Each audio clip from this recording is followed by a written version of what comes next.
Je m'appelle Stéphanie Merlin, je suis professeure des écoles et je vais vous lire un extrait de Et la lumière fut de Jacques Lucéran.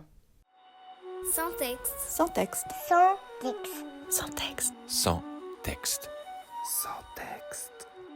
Sans texte pour les vivantes et les vivants. C'était une grande surprise pour moi d'être aveugle, car cela ne ressemblait à rien de ce que je pouvais imaginer. Cela ne ressemblait pas davantage à ce que les gens autour de moi semblaient penser que c'était. On me disait qu'être aveugle, cela consistait à ne pas voir. Je ne pouvais pas croire les gens, car moi je voyais. Pas tout de suite, c'est vrai. Pas dans les jours qui ont suivi immédiatement l'opération. Car alors je voulais encore me servir de mes yeux. J'allais dans leur direction. Je cherchais dans le sens où, avant l'accident, j'avais l'habitude de voir. Et cela faisait une peine, un manque, quelque chose comme un vide. Cela me donnait ce que les grandes personnes appellent le désespoir, je suppose.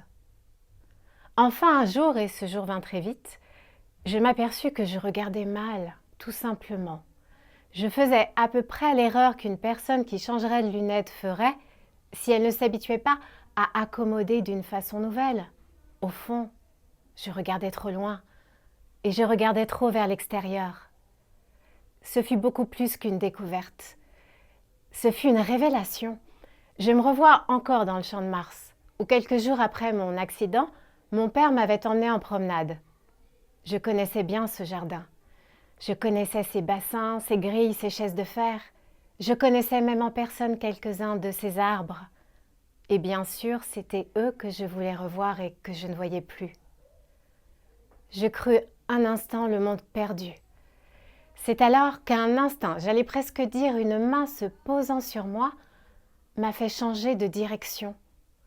Je me suis mise à regarder de plus près, non pas plus près des choses, mais plus près de moi.